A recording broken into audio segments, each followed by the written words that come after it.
السلام علیکم۔ Fair and square عجیب عجیب چیزیں دیکھ رہا ہے، پریشان کن صورتحال ہے، نئی نئی بحث مباحثے چھڑ رہے ہیں، اعلیٰ عدالتیں جو ہیں ان کے اندر کچھ فیصلے ہو رہے ہیں، کچھ فیصلے نہیں بھی ہو رہے، لوگ کنفیوز ہو رہے ہیں۔ ایک نئی بحث چھڑ گئی ہے جس میں یہ کہا جائے کہ فرد واحد جو ہے وہ سو موٹو کا یا بینچ کی تشکیل کا اختیار نہیں رکھتے، اور یہ کہا گیا دو بڑے فاضل جج صاحبان جو اعلیٰ ترین عدالت میں ہیں، اور وہاں سے ایک دو جج صاحبان کا فیصلہ آیا، جس کے بعد وزیر جو ہمارے قانون اعظم نذیر تارڑ کا وہ جو موقف ہے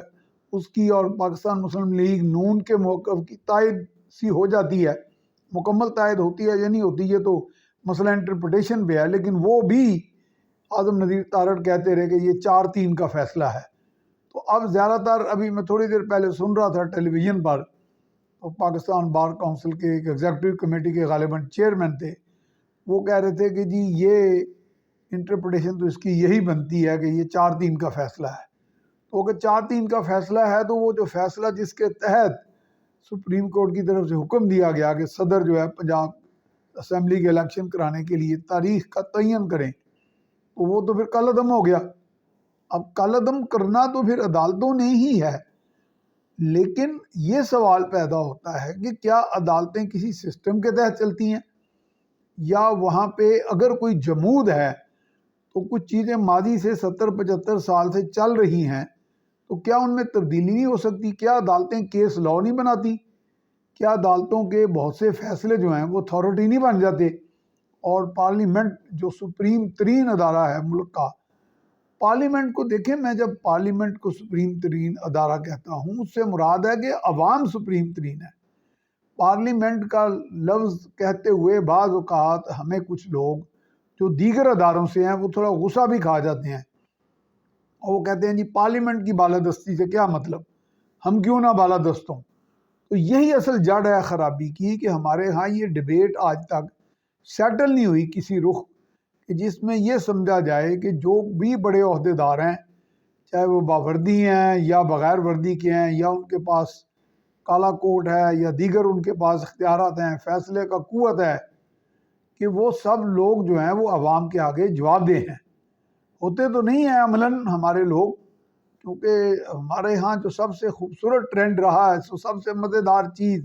سب سے بڑا نشہ وہی ہے کہ لوگ آپ سے دبیں، آپ سے ڈریں، آپ کے دباؤ میں رہیں، آپ کو بڑا مانیں، آپ کو سپیریئر سمجھیں، خود کو انفیریئر تسلیم کریں۔ یہ ہی ایک پتہ نہیں، یہ تو قانون رول آف لاء کی ہم بات کرتے ہیں تو رول آف لاء تو یہی سکھاتا ہے کہ سب لوگ برابر ہیں اور سب کے ساتھ ایک مساوی سلوک ہونا چاہیے۔ اگر کوئی غریب آدمی عدالت میں پیش ہوتا ہے، اگر اس کو موت کا بھی خطرہ ہو تو وہ عدالت کے حکم کی حکم عدولی نہیں کرتا، وہ عدالت میں چل کر آتا ہے۔ بڑے بڑے میں نے معذور لوگ دیکھے، اسٹریچر پر آتے دیکھے، عدالت کے اندر پہنچ جاتے ہیں، ان کی گواہیاں ہوتی ہیں، اور بالکل فزیکلی بھی فٹ نہیں ہوتے، مینٹلی بھی فٹ نہیں ہوتے۔ میں خود عدالتوں میں جاتا رہا ہوں، عدالتیں بھگتی بھی ہوئی ہیں، اور وہ ٹھیک ہے عدالت ہمیشہ ملزم جس پر الزام لگا ہو، جھوٹا سچا بھی ہو بھلے، اس کو اس نگاہ سے دیکھتی ہے کہ ہو سکتا ہے پروزیکیوشن نے، ریاست کے کچھ لوگوں نے ایک جبر کا مظاہرہ کیا اور اس پر ایک ناجائز کیس بنا دیا۔ یہ تو بالکل عدالتوں کا ایک اعلیٰ اصول ہے۔ لیکن کیا ایسا نہیں ہے جیسا میں پہلے بہت سے ویلاگز میں اور اپنے ٹی وی پروگرامز میں اپنے کہہ چکا ہوں اور کالمز میں لکھ چکا ہوں کہ ہمارے ہاں جو اختیارات کی تقسیم کا ایک اصول سیپریشن آف پاورز کا چل رہا ہے، جس کا آئین میں بھی اندراج ہے، اور دنیا کے مروجہ نظام ہائے جتنے بھی دنیا میں موجود ہیں ان میں اس کا رواج ہے۔ اس میں ایک دو ادارے آپس میں گٹھ جوڑ کر کے تیسرے ادارے کے خلاف کے سامنے منہ زور ہو گئے ہیں اور اس کو ڈکٹیٹ کر رہے ہیں، اور وہ تیسرا ادارہ پارلیمنٹ ہے، اور پارلیمنٹ مینز عوام۔ تو عوام کو کیا حق نہیں ہونا چاہیے کہ اگر کہیں پہ کوئی اختلاف پایا جاتا ہے اور جس سے ملک کی تقدیر، اب دیکھیں نا یہ الیکشن کی بات ہو رہی ہے، اس میں دو جج صاحبان نے بہت بڑے سینئر موسٹ لوگ ہیں وہ، اور انہوں نے یہ بات کہی تھی کہ یہ مسئلہ بھی تو دیکھنا ہے کہ پنجاب کی صوبائی اسمبلی اور خیبر پختونخوا کی جو صوبائی اسمبلی ہے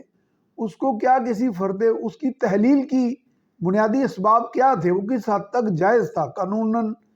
یا آئین کے اعتبار سے۔ وہ آئین تو گنجائش دیتا ہے کہ چیف منسٹر کہہ دے کہ جی اب اسمبلی جو ہے وہ میں ڈیزالو کرتا ہوں، اور گورنر اس پہ پابند ہو جائے اور ڈیزالو کر دے اور نوٹیفیکیشن دے دے۔ لیکن اگر جوڈیشل ریویو یا کوئی سیو موٹو کے تحت ایک اعلیٰ ترین عدالتیں جب ایک چیز کا نوٹس لیتی ہیں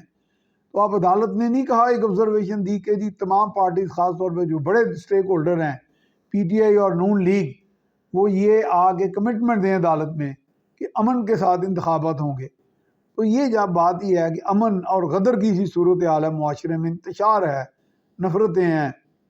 اور تقریباً متشدد سا رویہ اور ماحول ہے، اس سے ملتے جلتے الفاظ آبزرویشن آئی ہے۔ تو اس کا مطلب ہے جب اعلیٰ ترین عدالتیں یہ سوچ سکتی ہیں تو یہ آئین میں چیز دی ہے یا نہیں دی، یہ تو وہ سوچ رہی ہیں کہ ملک عوام کا ہے اور عوام کو غدر سے، تکلیف سے، لڑائی سے، سول وار سے، تشدد سے بچانا ہے، متشدد رویوں سے بچانا ہے۔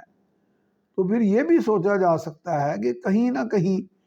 پہ جہاں عوام کو بالادستی دینی چاہیے ان کے منتخب نمائندوں کے تحت، اس پہ بھی غور کر لیا جائے۔ تو پارلیمنٹ بھی جو ہے، میں نے تو ایک مرتبہ کہہ دیا تھا کہ پارلیمنٹ جو ہے وہ اپنی بالادستی قائم کرے،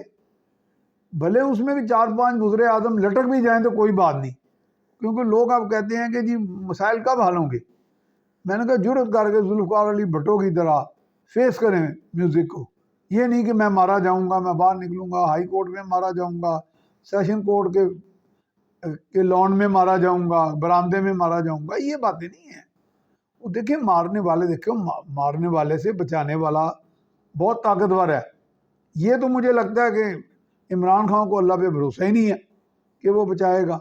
اور مارنے والے جو آتے ہیں نا وہ تو گٹر میں سے آ جاتے ہیں اندر آ کے بیٹھ کے، اور وہ نشانہ بھی کوئی چوکتا نہیں ہے، وہ نارملی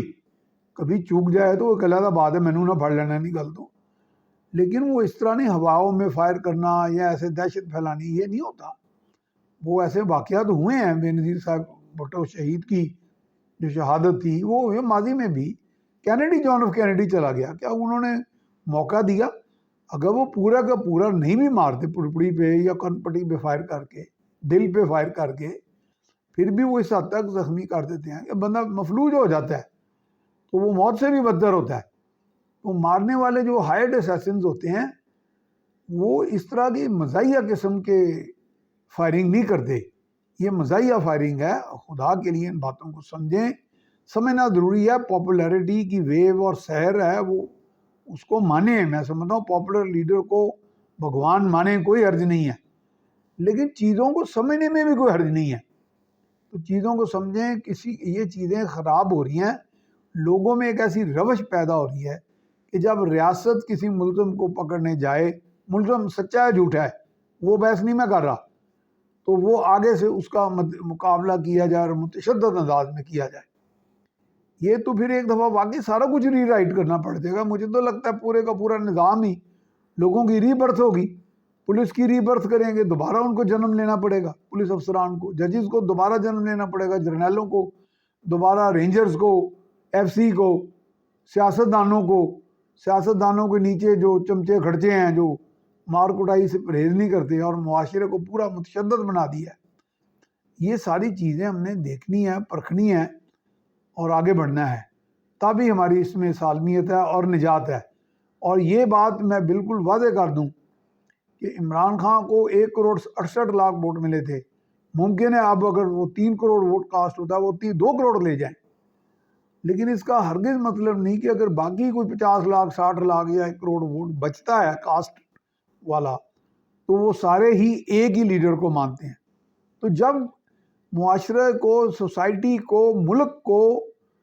اور نظام کو جمہوری رویوں سے چلانا ہے تو پھر یہ تو سوچنا پڑے گا کہ تمام کے تمام ووٹر، تمام کے تمام سپورٹر، تمام کے تمام سٹیزنز، شہری جو ہیں، وہ ایک ہی فرد واحد کی رایا نہیں ہے، ایک ہی فرد واحد کے